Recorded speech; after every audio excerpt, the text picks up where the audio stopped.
and they want a win-win outcome out of the relationship that you have with them.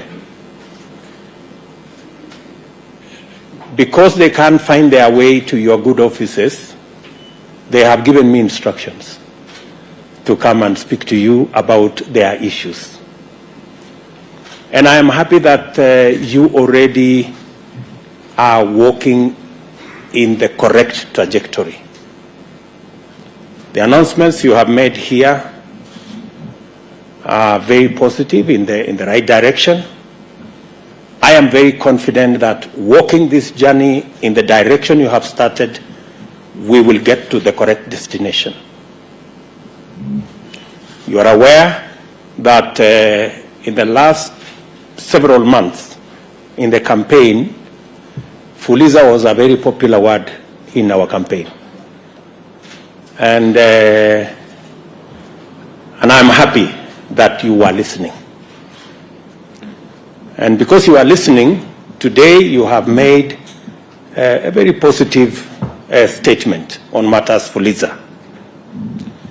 First, I am very happy that between 4 and 5 million Kenyans will by beginning of November, they will be out of the blacklisting. That is very important. Very important because these 4 million Kenyans have been excluded from any formal borrowing because of blacklisting, and they have been left at the mercy of shylocks and predatory lenders that exploit them, and many Kenyans pay as much as 1,000% for credit. The fact that they will now be out of that space is a very positive development, and I want to commit here that the government of Kenya is not against credit listing or credit bureau facilities. In fact, we support CRBs as a mechanism of instilling financial discipline in our financial sector. What we are asking, and I think we are on the same page on this, and I've had a long conversation with the governor, what we are asking is we don't want credit listing to be an all or nothing, in or out engagement. We want credit listing to be a facility that gives everybody a chance to be their best in their own time. Instead of saying you are in or out, we should have a credit scoring mechanism so that we have graduated from the least to the best. And everybody can have a chance. Even if you are somewhere at the bottom, you can always walk your way up as you learn the ropes in the financial sector. So I am happy Governor has told me they are having engagement with the CRBs so that we can change the credit listing mechanism. Instead of blacklisting, we can have a graduated mechanism that allocates rating on every citizen that is borrowing in the manner in which they have borrowed and in the manner in which they have paid back. That happens even for countries when we are borrowing money from IMF, from the World Bank. That is a universal principle of rating people on, or scoring people on matters credit. So that development is a very positive development for the millions of Kenyans who suffer great loss. They are excluded from formal borrowing, and they are also excluded from many other things. Some people lose jobs. Some people lose opportunity to be hired because when they are asked to bring their credit listing status, if you are blacklisted, then you are told you are not a very good person. So that will now redeem close to 4 million Kenyans. And I want to say to Safaricom and your partners, you're walking in the right direction. Secondly, we have agreed, and I am happy the CEO of Safaricom has announced here that access to Fuliza, the interest rate will come down by 50%. That is a step in the right direction. And many people will benefit from this step. I am very confident that we can do more and we can do better.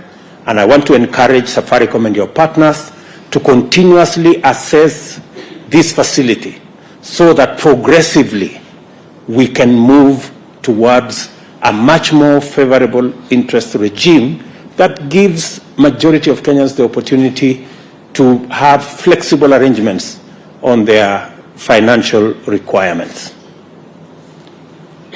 I also want to say the following, that Fuliza is addressing a certain category of borrowers on short term. As you have indicated yourselves, there is more traction towards 14 days, 11, 14 days. It should speak to you that you need to think about other instruments and other facilities that should be able to take care of a slightly longer term borrowers. I also want to state here that the government of Kenya, and I have the nominee for Treasury here and the nominee for ICT here, these two gentlemen will be working with you in the financial fintech space, because we want to work on credit, especially for our micro, small, and medium enterprises. That is the space where we have the largest opportunity. That is the space that employs almost 80% of our population, and yet they are constrained by access to credit. I have listened to many of them in the campaign trail. I was giving these good people an example of Shiko in Ruaka Market and her team. They borrow 1 million shillings every day, and they pay as high interest as 10% per day, which translates into 3,600% per year. Shiko and her team, they don't want free money. They are telling me, Mr. President, can we pay the same interest that Kenya Breweries is paying? Can we pay the same interest that the big companies are paying? That's all they're asking, and I don't think it's too much to ask. So, progressively, and the assignment I'm going to be giving to these two gentlemen is to work with you in the private sector to develop a product where Shiko, a mama mboga in Ruaka, and a boda person can also have access to credit at single-digit rate. And I am willing to work with you in a public-private arrangement so that we can mitigate some of the risks that come with lending to that category of Kenyans. I am very confident. I am very confident that if we give Shiko and her team, and many of them in Kenya, the opportunity to borrow at single-digit interest rate, they can double, if not triple, their business. And it is good for everybody. It is good for the fintech companies, it is good for the banks, it is good for the taxpayer, it's good for the taxman, and it's also good for me. So I think we can have a win-win. I think it's good, we're going to have a win-win arrangement. So, in the short term, The assignment Eliud Owalo and my good friend Professor Njuguna will have is to structure with yourselves the Hustler Fund. We are ready to commit public resources to underwrite some of the risks so that chamas, cooperatives, SACCOs can access credit at single-digit interest rate. This is the future we are looking at, and from where I sit, we can make it a reality in a very short time. Secondly, in this space, we should also, and I have heard from NCBA, we should also find the model that encourages savings. Borrowing functions best when we have savings, because you cannot borrow what you don't have. And we have continuously borrowed the savings of others, and that is why we are becoming slaves to our lenders.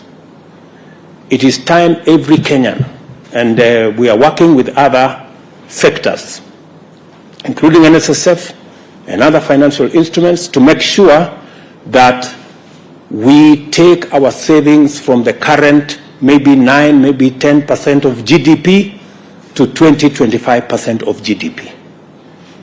That way, we can have not just a secure present, but we can also have secure or ensure our future. I am looking forward to working with all the actors in this space to ensure that we build our savings culture, and our borrowing must not only be responsible, but it must also be affordable.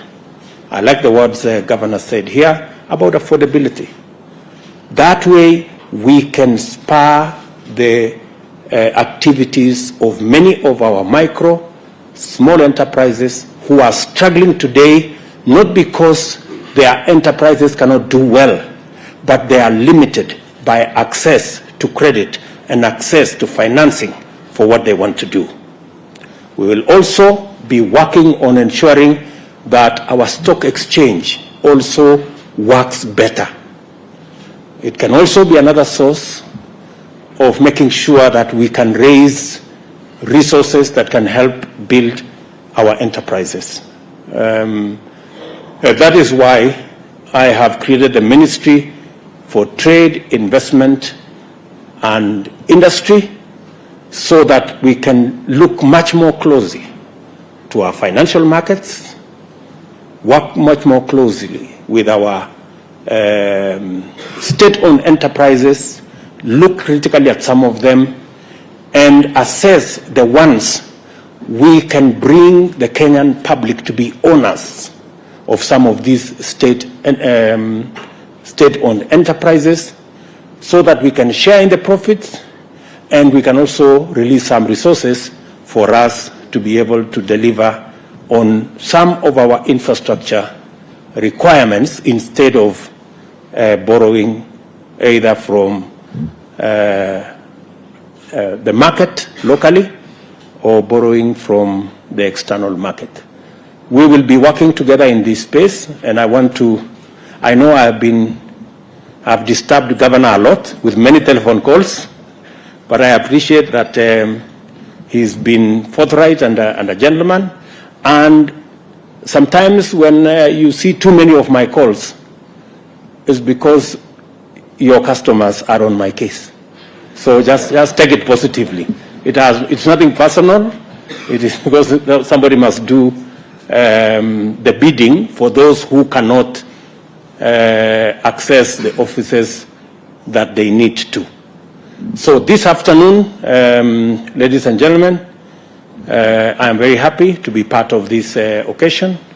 I look forward, Ndegwa and your team, I look forward to, we've done, as the Governor said, we've made the first step. I hope we'll be making the other steps, so that you've come down 50%, maybe we can do another 50%.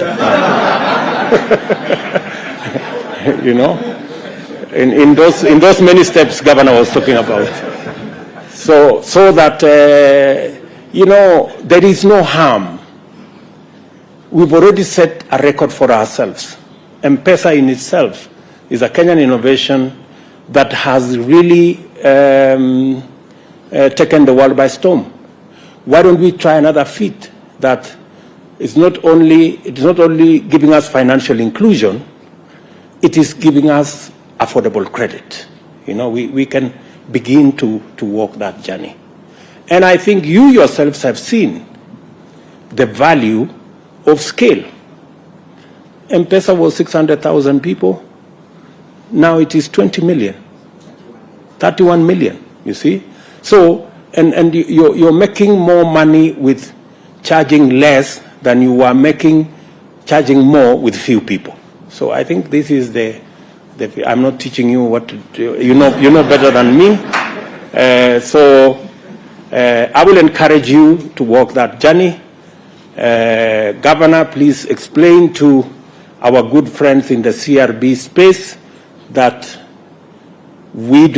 it's not our position that we are against CRBs. No, our position is that we should change the model of listing so that we do not make it an all or nothing, and we do not criminalize, and we do not unfairly disadvantage borrowers, but we give them an opportunity to be listed to be scored, so that we have a graduated list that people can work their way up. So let me say I am happy to be part of this very important step in our country, and I look forward to working with you, making credit for millions of citizens accessible. My two friends here will have a clearer brief on what we need to achieve as an administration, and we are going to work with you to make sure that we go that journey together. I'm also happy, Governor, that you are bringing into the regulation space our online betting companies, because we also want them to pay taxes. At the moment, they are operating in a space that is opaque.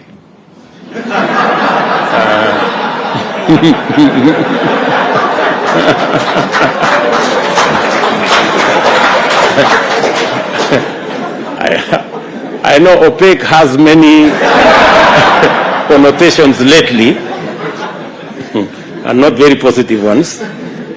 But that space needs much more clarity, and I am happy that the Central Bank of Kenya is taking steps to bring the actors in the online betting space to regulation, so that we can make them much more accountable, and they can also support us build this country by everybody paying their piece and paying their taxes, so that we can develop the country together. So otherwise, we will be engaging as we move on, and I look forward to working with you to make sure that we have accessible, affordable credit. It is our intention overall to bring down the cost of living in Kenya. And cost of living has many components. We are working with fertilizer and other actors to bring down the cost of food. We are working with our housing program to bring down the cost of shelter and making sure that people have affordable housing. And with you, good people, also bring down the cost of credit so that we can make Kenya a better place for all of us. Thank you very much, and God bless you.